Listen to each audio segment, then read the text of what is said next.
Boa noite. Sejam todos bem-vindos. Eu acho que do lado esquerdo do centro deve estar mais quentinho, porque ó, o pessoal se agrupou tudo desse lado aí, principalmente no fundo.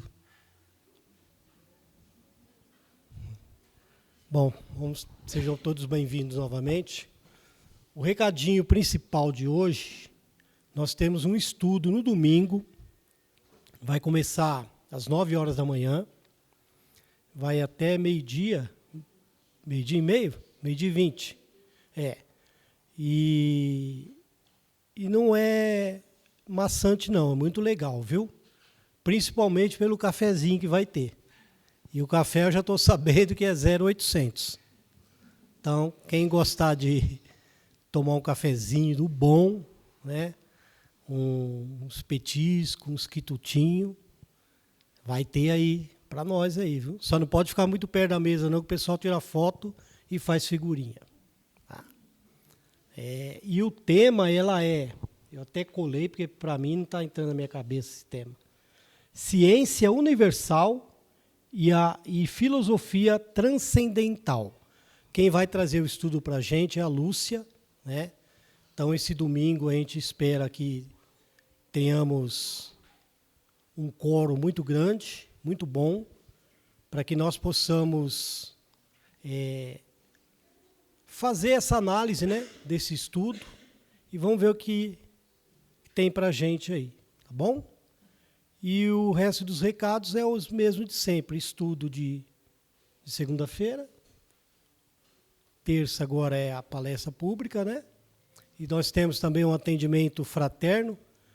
Se vocês conhecerem alguém que estiver passando por alguma dificuldade, por algum problema aí, só indicar ou trazer essa pessoa aqui. Só que chega um pouquinho mais cedo para poder dar tempo hábil dela passar no atendimento, tá? Bom, os outros recadinhos de sempre, eu acho que o Leonardo deve estar um pouquinho com pressa, está meio, tá a garganta até coçando de tanto falar. Tá? Então vamos nos recolher intimamente, aproveitando esses instantes que a espiritualidade preparou para a gente, que desde os primeiros minutos do dia já estão aqui, preparando o ambiente para nos receber, para que nós possamos ter uma noite agradável de estudo e um entendimento desse estudo que será trazido para nós, para que nós possamos também colocarmos em prática no nosso dia a dia. Obrigado, Mestre, por mais essa oportunidade. Sabemos que estamos no caminho certo para seguirmos adiante rumo à nossa evolução moral e espiritual. Obrigado, Mestre, por mais essa oportunidade. Que assim seja. E o estudo da noite, quem vai trazer para a gente é o Leonardo.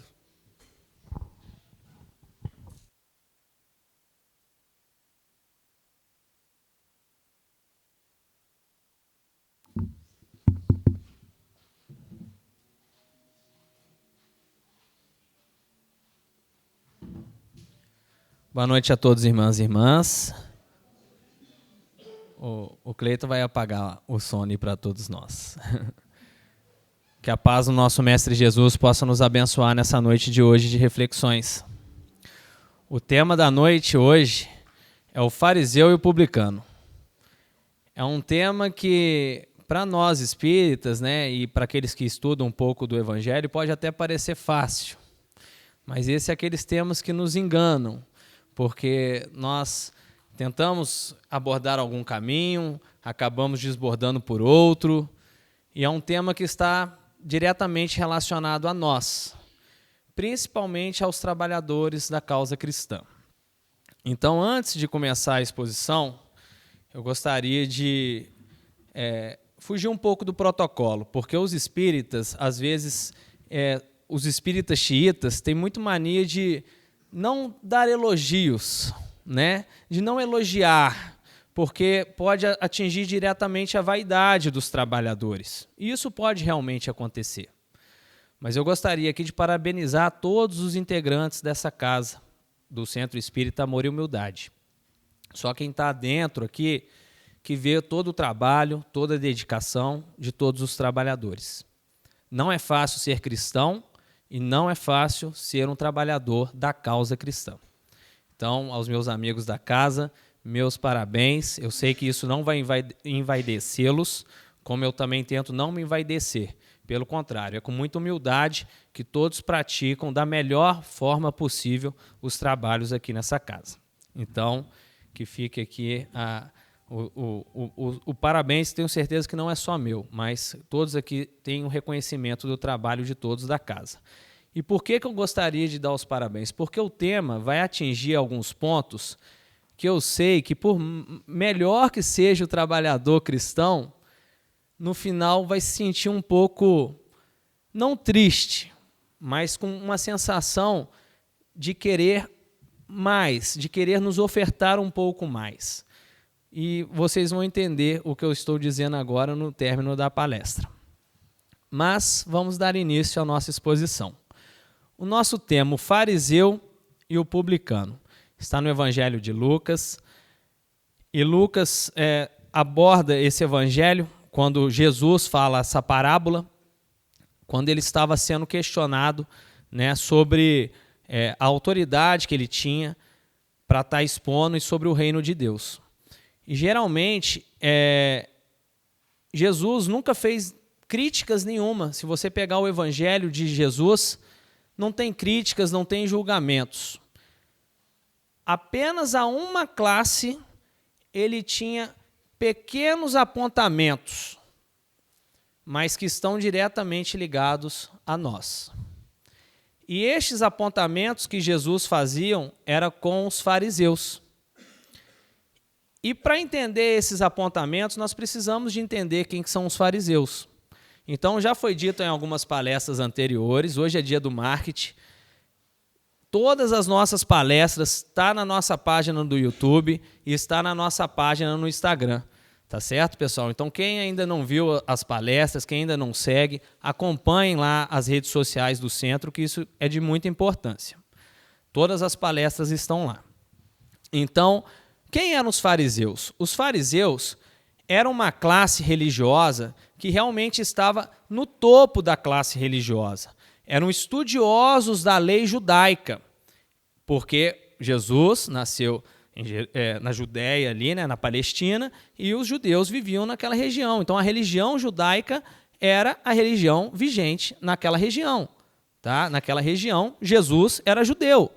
Jesus ia nas sinagogas. Jesus pregava nas sinagogas, conhecia todas as leis, todos os profetas. Né? Era de família judaica. Os apóstolos também eram judeus.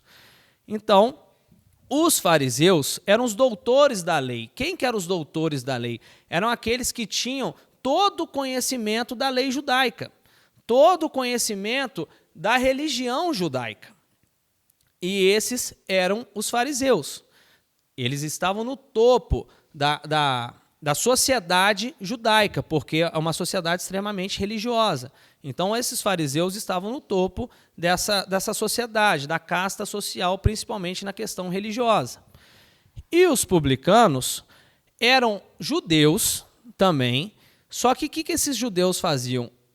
Os romanos que dominavam aquela região, eles cobravam impostos, não cobravam? Cobravam. Só que eles precisavam de ter alguns representantes de cobrar de uma maneira mais efetiva o próprio povo judeu. E muitos desses publicanos eram judeus. Por isso que durante a Bíblia, no Novo Testamento, nós vemos diversas críticas aos publicanos. Por quê? Porque era um judeu cobrando a serviço dos romanos impostos de outros judeus. Por isso que os publicanos tinham, eles eram realmente colocados de lado, eram vistos de maus olhos e eram considerados, inclusive, como pecadores. Então, é preciso ter esse entendimento de quem eram os fariseus, digamos que eram os justos religiosos, e quem eram os publicanos. Porque o nosso tema justamente é o fariseu e o publicano. Porque quando Jesus estava sendo questionado por esta classe de fariseus sobre o reino dos céus, Jesus conta esta parábola. Então, está no Evangelho de Lucas, quem se interessar pode ler, tá certo? Jesus conta que 2 homens subiram ao templo para orar. Um fariseu, todo arrumado, né, com aquele orgulho de se sentir justo, de se sentir um religioso, e ele estava orando a Deus. E como ele orava a Deus? Ele olhava para o céu e falava, né? A ti, meu Pai, dou graças, pois sou justo e misericordioso. Cumpro todas as leis dos profetas, todas as leis da Torá, todas as leis da religião judaica. Dou o dízimo. Sou caridoso, sou bom. Bem humilde, né? Esse fariseu, bem humilde. Só que o nosso problema da humanidade é que nós não nos contentamos em apenas errar. Nós gostamos de errar bastante. Se ele só falasse dele, já era um pouco menor o erro, né? Ele ia estar pecando só pela falta de modéstia. Mas além de não ter humildade, de não ter a modéstia, ele ainda julga o companheiro. Porque ele olha ainda para o publicano e fala, não sou como aquele publicano pecador. Ele ainda julga o seu irmão que estava no templo orando. E ainda acrescenta, não sou ladrão, não sou adúltero, sou um homem justo. Então a ti te dou graças, com todo orgulho, né? Com o orgulho que os fariseus geralmente tinham. Só que Jesus continua a sua parábola. E ele afirma que num canto, para não ser visto, estava um simples publicano, sentado, de cabeça baixa, envergonhado naquele templo. E não tinha coragem de olhar aos céus, pois intimamente reconhecia os seus erros. Olhava para baixo e falava, Deus, tenha piedade de mim, pois sou um pecador. Simples a oração dele, né? E o que Jesus responde ao término da sua parábola? Fala que das 2 orações, a do publicano foi ouvida e atendida. E termina a sua parábola falando, porque aqueles que se exaltam serão humilhados, mas aqueles que se humilham serão exaltados. Obviamente, uma referência ao reino dos céus, né? Mas, como eu disse, pode parecer simples esse nosso tema. Então, como eu disse no começo, eu dividi em alguns temas. O primeiro tema que nós vamos abordar juntos é a questão da religiosidade, das religiões. Há pouco tempo atrás, um vídeo estourou aí nas redes sociais, no Instagram principalmente, de um católico, como é que chama? O Frei Gilson. Frei Gilson. Eu gostaria muito que esse vídeo chegasse no Frei Gilson, porque eu amo o trabalho do Frei Gilson. Eu admiro o trabalho do Frei Gilson. Apesar dele falar que católicos não podem frequentar um centro espírita. Diz que católicos não podem frequentar um centro espírita. E eu, mais uma vez, falo, eu admiro o trabalho do Frei Gilson, porque é um trabalho para Cristo. Só que por que eu estou comentando isso daqui? Porque nós devemos ter muito cuidado no quesito religião.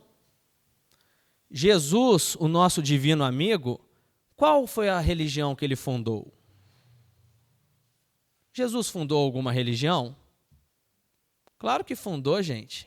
A religião do amor, a religião da fraternidade, a religião do perdão, a religião da compaixão para o nosso próximo, do entendimento. Essa foi a religião do nosso Mestre Jesus. E em defesa, tem uma frase, né, que fala que a verdade não precisa de ser defendida. Isso é claro, é óbvio, né? Mas, em defesa a nossa doutrina, que nós vamos entrar um pouco a fundo também, Chico Xavier, quando questionado sobre o espiritismo, ele responde de uma maneira muito simples, né? Que se eu não tivesse, palavras de Chico, né? Se eu não tivesse encontrado Jesus Cristo no espiritismo, lá eu não permaneceria, lá eu não estaria. E a nossa doutrina espírita é uma doutrina cristã. O nosso mestre, o nosso modelo, o nosso exemplo é Jesus Cristo. Então, a nossa religião também deve ser de amor, também deve ser de perdão, também deve ser de trabalho. E eu entro nesse tema, é até um pouco complexo, né? É de conflitos, porque religião não salva ninguém, como dizia Divaldo Franco. O fariseu não foi salvo por ser fariseu. O pastor também não será salvo por ser pastor. O padre, o papa, não será salvo por ser papa. O palestrante espírita, os divulgadores da doutrina espírita, não serão salvos por serem espíritas. Seremos salvos pelas nossas obras e pela misericórdia de Deus, é claro. Quem disse foi Jesus, cada um receberá conforme as suas obras. Mas esse é o primeiro tópico que essa parábola nos chama a atenção. Porque a religião, ela é importante, também não vamos achar que não é importante, porque nos tempos de hoje, do materialismo, só das coisas materiais, você falar que frequenta alguma religião é quase um pecado, né? Que paradoxo. Falar que você segue alguma seita religiosa é quase um pecado hoje em dia. Somos vistos como antiquados, somos vistos como fanáticos, somos vistos como loucos. Deixa o pessoal saber que tem gente que vem no centro segunda, terça, quarta, quinta e sexta e ainda frequenta o estudo online no domingo. Esse é um xiita, né? Um espírita xiita. Mas devemos tomar muito cuidado com as religiões. Religião, significado, religação com Deus, e é de extrema importância. E ao contrário que o Frei Gilson acha, porque é um preconceito, porque certamente não conhece a nossa doutrina, a doutrina é uma doutrina moral. É religião para nós que frequentamos aqui, que nos dedicamos à doutrina dos espíritos, mas para aqueles que às vezes são católicos, são evangélicos, continuem sendo católicos evangélicos, como Kardec disse. Não estamos aqui para trocar a religião de ninguém, mas se puder espelhar nos ensinos da doutrina dos espíritos no quesito moral, formando um cidadão, um homem e mulheres de bem, será que isso vai fazer mal ao espelho de Jesus Cristo? Então, né, não acusamos ninguém, mas a nossa doutrina devemos defender o Cristo. E a doutrina representa o Cristo. Então, a nossa doutrina é de amor, de caridade, de fraternidade, mas não vai nos salvar. A religião é um instrumento que nos auxilia nessa transformação íntima, nessa transformação que vem de dentro para fora. Porque a religião, em grande parte das religiões, são cultos externos, são dogmas, são atividades que se tornam como hábitos, que passa a se fazer por fazer. Hoje eu vou na missa, por quê? Porque eu tenho que ir. Hoje eu vou no culto, por quê? Porque eu tenho que ir. Mas não se engane, espíritas. Hoje eu vou na palestra, por quê? Porque se eu não for, alguém vai sentir minha falta e não pode acontecer isso. Não é verdade? Então não podemos distorcer o sentido da religião. Quem precisa de Jesus somos nós.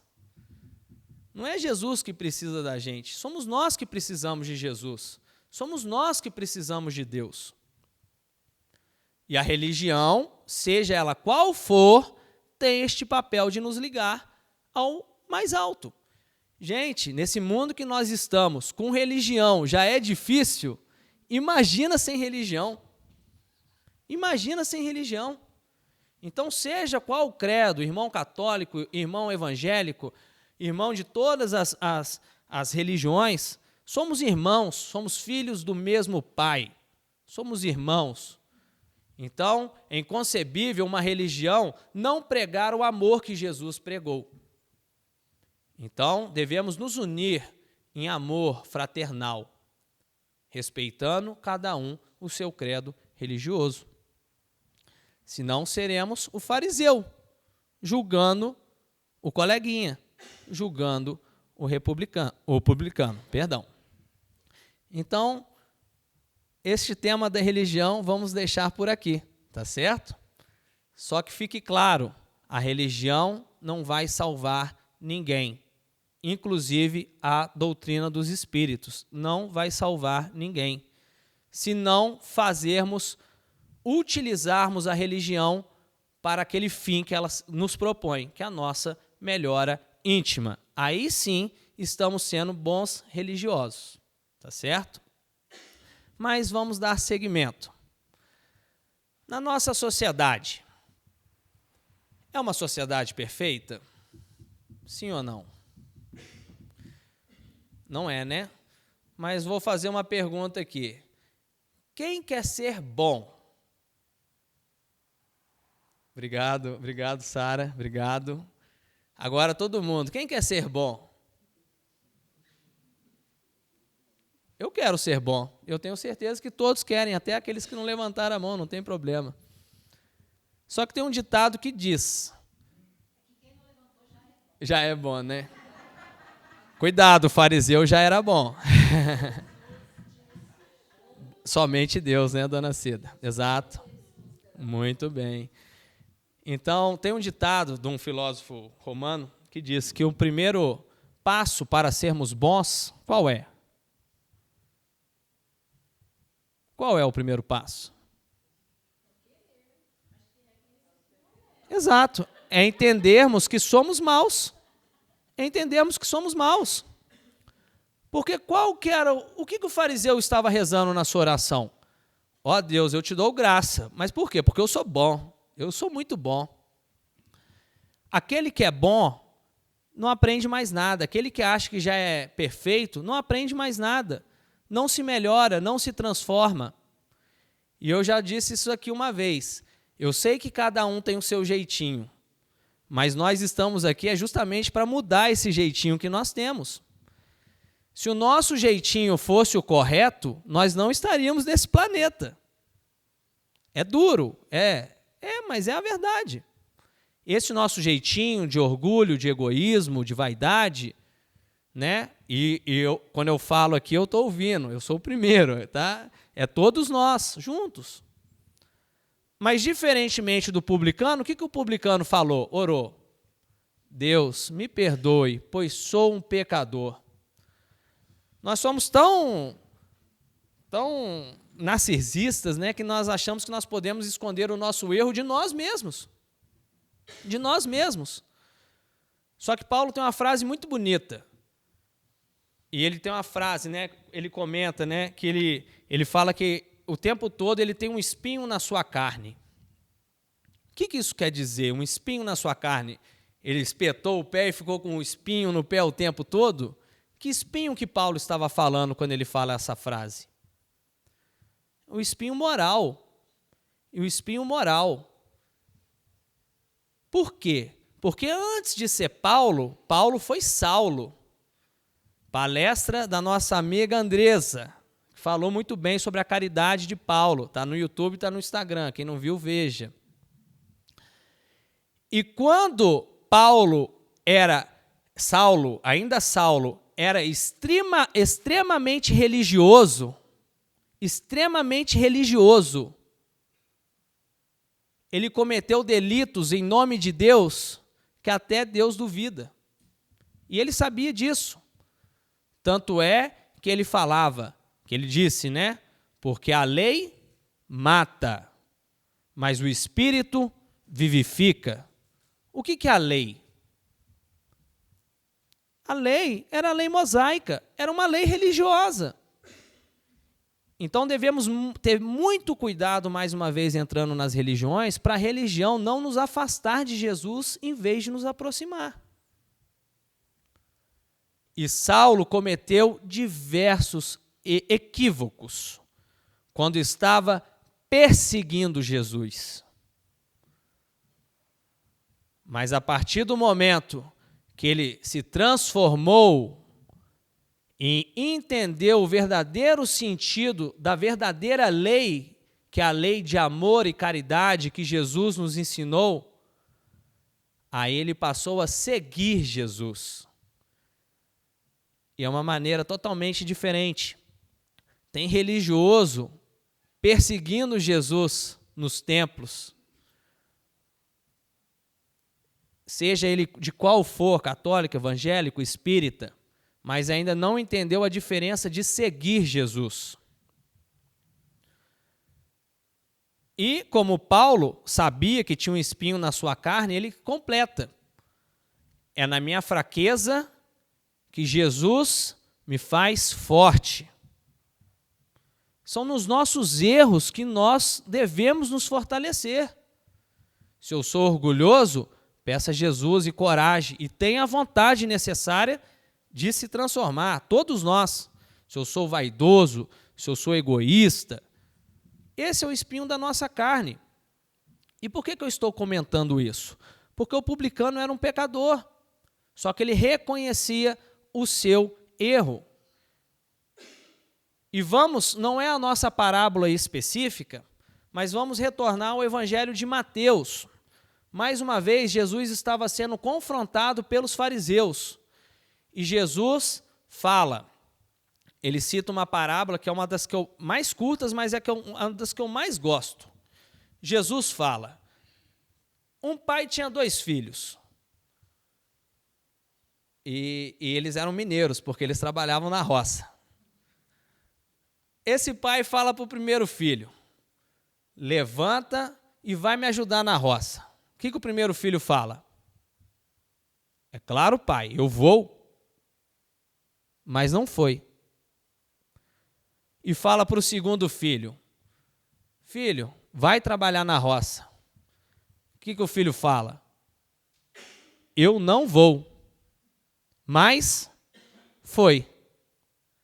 E Jesus pergunta para os fariseus, qual dos filhos fez a vontade do pai? É óbvio que é o segundo. Eu sei que todo mundo respondeu mentalmente, mas fica com medo de falar externamente. Mas não se preocupa não, gente. Aqui a reprovação ninguém vai pôr umbral não. Tá? É óbvio que o segundo que disse que não ia, mas foi, é o que fez a vontade do Pai. O que Jesus estava querendo dizer?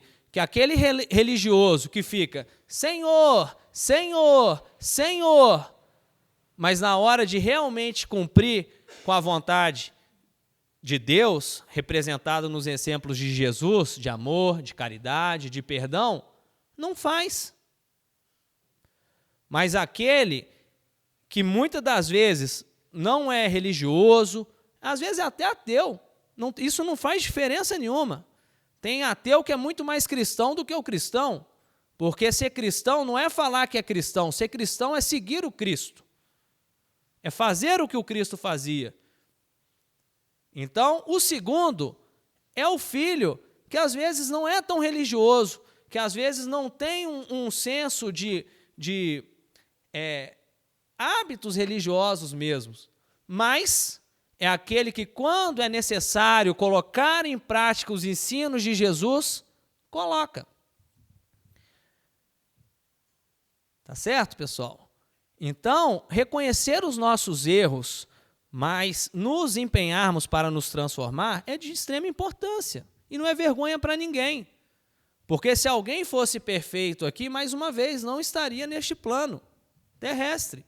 Todos aqui temos as nossas imperfeições e estamos aqui justamente para corrigir essas imperfeições.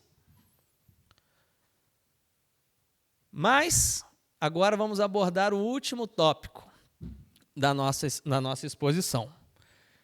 eu trouxe aqui 3 referências para a nossa exposição aqui hoje.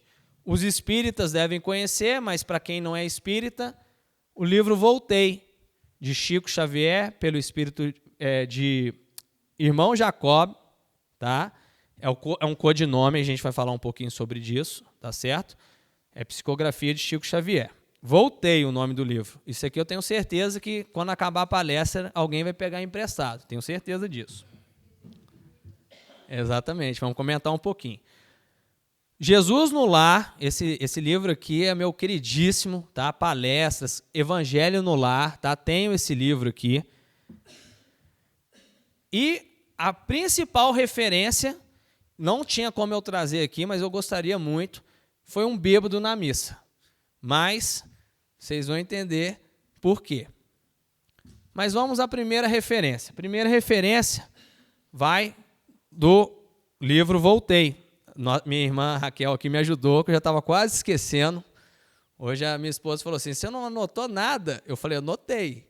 Você não preparou nada? Eu falei, preparei. Está aqui dentro, né? Porque se eu anotar aqui, eu me perco. Mas eu estava quase esquecendo, a Raquel me lembrou.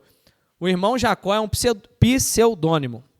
O nome dele é Frederico Frame, né? Frederic Frame, né? Eu não vou me arriscar. Ele veio da República Tcheca. Meu Duolingo é só italiano, não é tcheco. Então, nasceu na República Tcheca, família judia,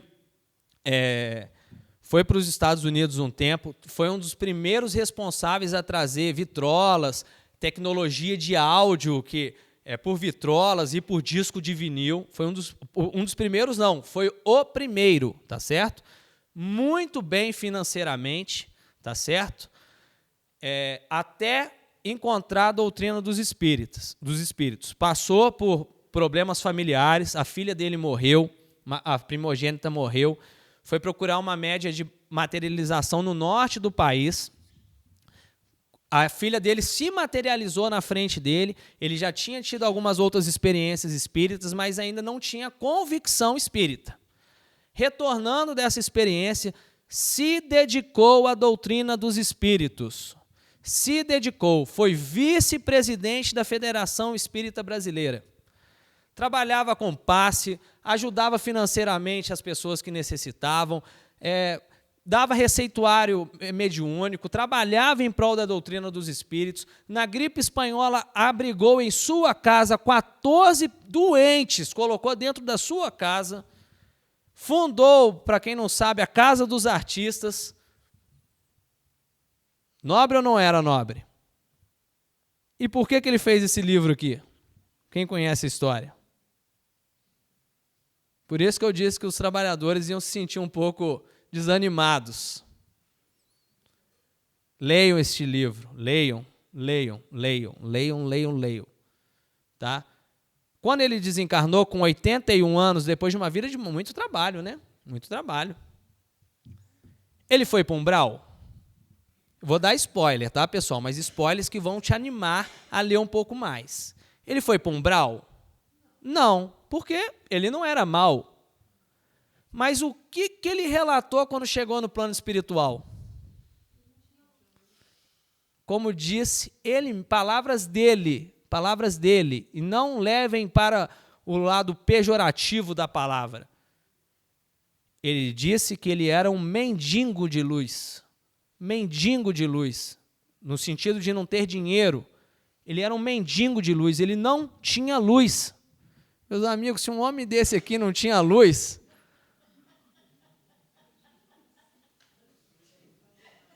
pode acabar a palestra, Antônio Carlos? Pode acabar, né? Mas não desanimem, amigos espíritas, e eu também, porque Chico Xavier falava que ele era uma lesma. Devia ser a lesma mais rápida do universo, né? Mas ele afirmava que ele era uma lesma. Iluminadíssimo, né? Mas ele mesmo diz no livro, leiam, gente, é muito bom. Ele fala, né? E porque esse livro veio depois ainda do Nosso Lar. Só que ele quis dar esse relato, agora eu falo um pouco mais para os espíritas, ele quis dar esse relato pessoal porque ele era espírita. André Luiz tem um relato extraordinário da vida espiritual, mas André Luiz não era espírita. Então, ele, o nosso irmão Jacó, é mais fácil falar irmão Jacó, tá, Raquel? Nosso irmão Jacó quis nos trazer que só frequentar uma religião não salva ninguém. Obrigado, dona Cida. Estava esperando essa participação. Porque ele trabalhava no centro, ia na reunião mediúnica, era doutrinador das reuniões mediúnicas, falava com espíritos obsessores, fazia caridade, mas faltava o primordial. A mudança íntima, a incorporação de sentimentos. Porque, meus amigos, vim aqui dar passe, fazer palestra, é louvável? É louvável, tanto é que eu dei os parabéns para todos os trabalhadores espíritas. Mas, se nós não colocarmos que este trabalho, antes de ser para o próximo, é para nós mesmos, seja em qual atividade cristã nós estamos fazendo, isso não vai adiantar em nada. Tem os seus méritos? Tem. Ele não foi para o umbral, foi acolhido pela espiritualidade amiga, mas quem vai sentir falta dessa luz somos nós mesmos. Pode falar, dona Cida, pois não?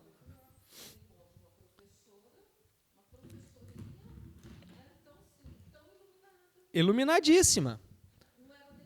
E não era nem espírita, uma pessoa humilde, simples. Só que aí eu vou entrar num tema delicado. Porque depois que Jesus conta essa parábola dos 2 filhos, Jesus dá uma alfinetada nos fariseus que eles saíram até mancos. Jesus fala, me perdoem a palavra, mas eu não vou me readequar às novas traduções, porque a tradução é: prostitutas e publicanos entrarão no reino dos céus primeiro que os fariseus. Então significa que quem está no pecado vai subir primeiro, é isso? Cuidado ao levar as coisas ao pé da letra, porque isso nós ouvimos principalmente quando tentamos ajudar algumas pessoas, né? Sem julgamento, né? Mas quando tentamos ajudar as pessoas, a primeira coisa que ela nos atira é essa frase. Mas Jesus disse que as prostitutas, os pecadores, vão chegar primeiro ao reino dos céus. Sim, porque, como eu disse, se nós nos colocarmos na posição de fariseu e acharmos que já somos bons, e nós não somos, nós vamos ficar estagnados e não vamos subir ao reino dos céus mesmos. Mas Jesus diz que as prostitutas, os publicanos e os pecadores vão chegar ao reino dos céus primeiros. Mas é necessário a transformação íntima, porque tem gente que abre a boca, né, e bate no peito e fala: Jesus ama todo mundo, Jesus aceita todo mundo. Amar é uma coisa, mas para entrar no reino dos céus, Jesus nos colocou algumas imposições, sim. E eu vou pedir exemplos de vocês. Quando que Jesus nos exige transformação íntima? Nas suas parábolas ou nos seus ensinamentos? Alguém lembra de algum caso? Pode falar, tá, gente? Jesus está olhando aqui e está vendo quem que vai responder. Pois não, Sara, desculpa. Muito bem, Sara. Todas as vezes que ele curava alguém ou passava com algumas situações como a mulher adúltera, ele falava: vá e não peques mais. Então, é óbvio que pecar, estar no erro, é errado. E se continuar no erro, não vai chegar ao reino dos céus. Isso é uma verdade, gente. Jesus continua amando o pecador? É claro, ele fala: desejo a morte do pecado e não do pecador. Outra situação que Jesus exige a nossa transformação: arrependimento, né? Quais outras situações? A dona Cida gosta, a parábola favorita dela, qual que é? Filho pródigo. O filho pródigo... Oi, desculpa, Patrícia.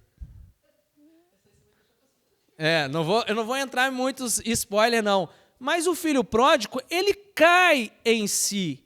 Ele vê que ele está errado e volta para casa, em vez de orgulhoso e egoísta, volta humilde e amoroso. Parábola das vestes nupciais.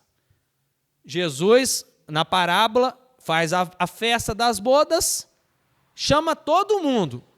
Depois de os religiosos, que é o significado da parábola, se negarem a comparecer. Aí ele manda chamar todo mundo, os gentios. Só que tinha um dos gentios que não estava com a roupa apropriada. O que aconteceu com esse indivíduo? Foi retirado. Qual que é o significado da roupa? Transformação íntima, transformação moral. Então, não caiam em falácias. Vamos admitir os nossos erros e transformar eles. Não é falar, Jesus me ama do jeito que eu sou. É uma verdade. Mas isso não pode nos trazer um comodismo de que não devemos nos mudar. Porque é necessária a mudança, é necessária a transformação, é necessária uma incorporação dos ensinos, seja da Igreja Católica, do lado, seja dos evangélicos, e seja aqui para nós, principalmente os espíritas, que nos colocamos como conhecedores das leis. O que adianta essa lei se nós não nos transformarmos? O que vai adiantar? Vai adiantar vir aqui e dar o passe, igual disse o nosso irmão no encontro, né? Aquele passe com a mão frouxa, sem pensar em nada. Adianta vir no estudo só por vir, ao invés de vir no estudo com pensamentos bons de autotransformação, de reforma íntima. Adianta ver a dor do próximo e não ter a compaixão, não ter a vontade de ajudá-lo? Adianta alguma coisa? Não adianta. A principal mudança tem que vir de dentro de nós. Então, a prostituta e o pecador, o publicano, vai chegar no reino dos céus primeiro do que o fariseu? Sim, porque se transformou. É o que Paulo falava, está no seu livro, Paulo e Estevão, está na biblioteca também. Ele sabia, e isso é um diálogo que Paulo fala, está no livro, Palavras de Paulo, que ele sabia que ele tinha errado tanto, que ele tinha que se esforçar muito para tentar se recuperar. É por isso que a prostituta e o publicano vão chegar primeiro, porque eles, reconhecendo os seus erros, se transformando, vão passar na frente do fariseu, que acha que já é bom, que acha que já tem o reino dos céus garantido só porque é religioso. Tudo bem, pessoal, nesse ponto? Eu acho que ficou claro, né? E dessa vez eu acho que eu não vou falar muito não, Claudinei. O que está acontecendo, dona Cida?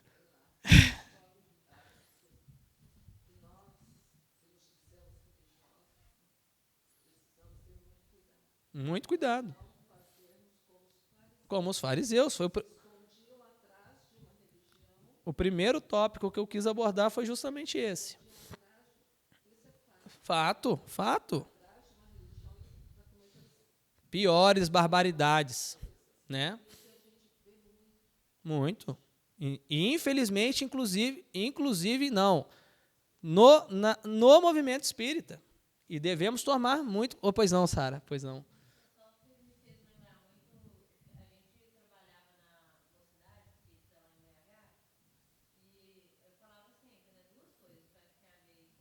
Com o tema.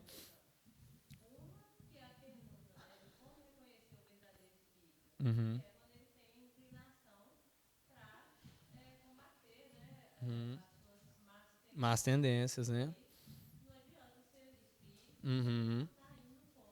Más tendências, né?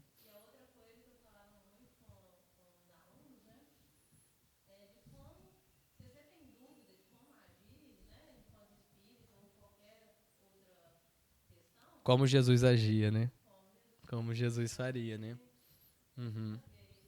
Com o tema, com certeza, totalmente. Obrigado, Sara. Ô, Giovana, faz favor, coloca a Sara na mocidade também para ajudar a Geise, tá joia? Muito obrigado, viu, Sara, pelo seu voluntariado. Pessoal, e para finalizarmos, tá? Vou trazer o nosso irmão Jesus no lar antes de trazer o personagem principal, que é o fariseu e o publicano. Tá joia? Então, não vou ler, mas é a passagem número 26. Deixa eu só confirmar que o Vinícius aqui, ó, queria agradecer também, faz as nossas filmagens, põe tudo no YouTube. Obrigado, viu, Vinícius? Ele trabalha comigo, está de férias, está me sobrecarregando no trabalho. Então, cabeça não está tão boa ultimamente, não. Lição número 26. 26. Tem um título do valor do serviço. O discípulo Filipe, tá, que era um velho pescador do Cafarnaum, não tem nada a ver com a gente. Estava na reunião lá na casa de Pedro, estava falando mal dos injustos que querem passar a perna nos outros, que acha que o mundo é só matéria, só dinheiro, que é só o mais esperto que vence, não tem nada a ver com o mundo de hoje, né? Aí Jesus ouvindo aquilo, né? E falando que todo mundo tinha que ser justo, todo mundo tinha que ser correto, né? Jesus conta a seguinte parábola. Jesus fala que tinha um fariseu muito virtuoso mesmo. Individualmente, tinha todas as virtudes, tanto religiosas, tanto pessoais. Ele era venerado pela sociedade. Era um fariseu, né? Conhecia todas as leis, o mesmo exemplo da primeira parábola, que está na Bíblia, mas aqui está no Jesus no lar. Era um fariseu que tinha muito conhecimento, né? Sabia todos os profetas de cor e tudo mais. Aí, naquela comunidade, apareceu uma peste, né, de doença, tá certo, pessoal? Aí, o que Deus faz? Deus sempre manda socorro, não manda? Jesus aqui fala que é um anjo, a gente sabe que é a espiritualidade amiga. Só que a espiritualidade amiga consegue ajudar a matéria? O que ela faz? Como é que Deus age nas nossas vidas? É Deus que vem e age na nossa vida? Obrigado, Raquel, porque nós somos tão orgulhosos que a gente acha que Deus vem em pessoa e nos ajuda, né? Mas tudo bem, mas vamos lá. Obrigado, Raquel. A espiritualidade, a comando de Deus, de Jesus, nos inspira as outras pessoas a fazer o trabalho do bem. E aquele espírito falou, quem que eu vou procurar? Vou procurar o fariseu, né? Porque o cara sabe todas as leis, é bom, vou procurar ele. Inspirando ele, né? Vai lá, ajuda os doentes, pega nele, né? Deixa eles na sua casa. Só que o que o fariseu pensou intimamente? Eu me sujar porque o dogma religioso não permitia que os fariseus encostassem doenças. A lei mata. A lei mata. Quando a lei religiosa está acima do amor de Jesus, algo está errado. Ou Jesus ou a religião. A resposta fica para cada um de vocês. Não foi ajudar. Não foi ajudar. Aí aquele espírito procurou outros religiosos, procurou aqueles que se achavam justos. Ninguém quis ajudar. Aí o espírito estava igual o Chaves, né? Chutando assim as latinhas, né? O que eu vou fazer agora? Deus me deu uma missão, vou voltar sem cumprir essa missão? Olhou num cantinho. Quem que estava num cantinho? Um ex-ladrão. Só que Jesus deixa claro na parábola. Esse ex-ladrão tinha forte vontade de se transformar, de se regenerar, de praticar o bem.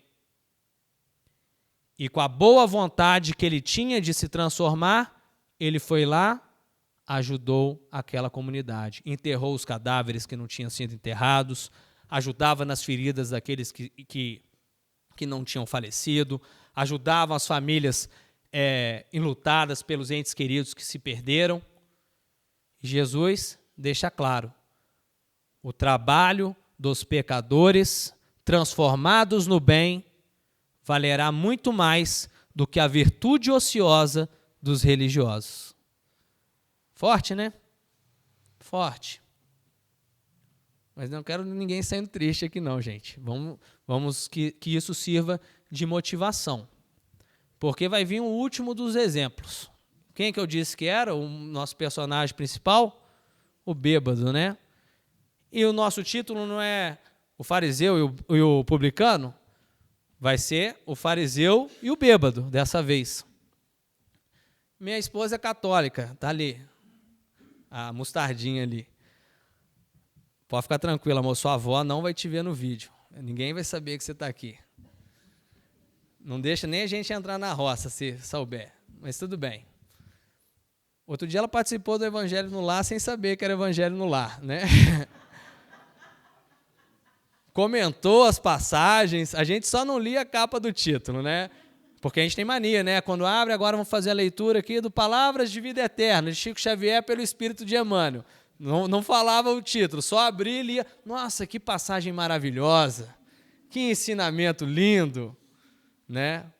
Pode ter, aquele senso está totalmente errado, gente. O espírita não está diminuindo, não. Só não se assume. Só não sabe que é espírita ainda. Mas, no fundo, tem muito espírita aí.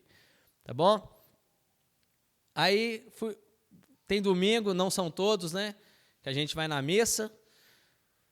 Aí, estou lá na missa, né? Aí, de repente, entra na missa um bêbado.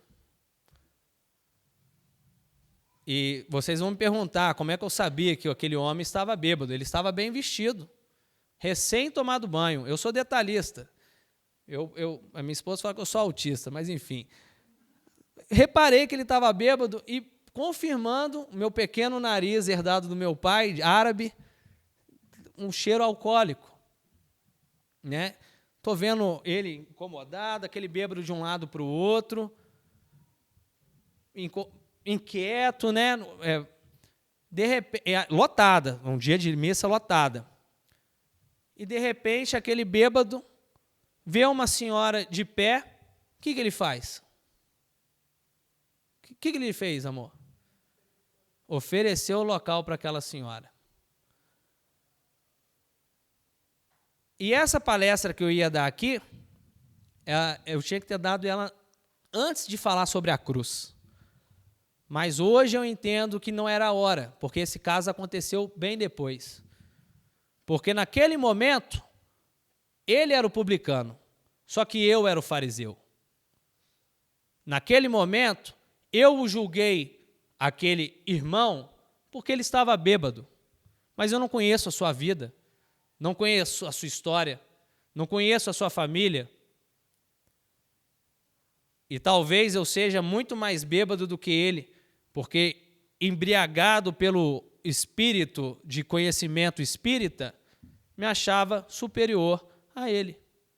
Só que na hora de provar o exemplo cristão, quem provou foi o publicano, e não o fariseu. E naquele momento eu percebi o sentido do que Jesus realmente quis dizer. Então, irmãos, vamos tomar muito cuidado, porque temos mania de apontar, o fariseu é sempre o próximo. Nunca somos nós o fariseu, nunca somos nós. Então vamos tomar esse cuidado, vamos seguir o exemplo de Jesus, vamos ter a humildade do publicano, para que um dia possamos, em vez de falar Senhor, Senhor, e Jesus não nos reconhecer no reino dos céus, Jesus nos reconhecer não pelas nossas palavras, mas pelas nossas ações e pela nossa vontade de transformação diária, que fica para nós o nosso ensinamento, as nossas reflexões na noite de hoje. Vamos para a nossa prece final, depois vamos para o passe. Peço que todos permaneçam no máximo de silêncio possível no momento do passe, para que os passistas possam trabalhar concentrados nas atividades e que possamos nos sintonizar com a espiritualidade amiga. O passe não é somente na câmara do passe. Neste exato momento, a espiritualidade já está trabalhando em nós. Então, vamos nos sintonizar e manter nessa sintonia. Amado Deus, Pai de eterna bondade e misericórdia, Mestre irmão Jesus, nosso modelo e guia, que nos seus ensinamentos, Mestre, possamos identificar em nós as nossas mazelas, reconhecer as nossas imperfeições, mas que o Senhor nos dê a força de podermos nos transformarmos intimamente para que possamos ser melhores conosco mesmo e com aqueles que estão à nossa volta. Que o Senhor, ó Pai, nos abençoe e nos fortaleça hoje e sempre. Assim seja.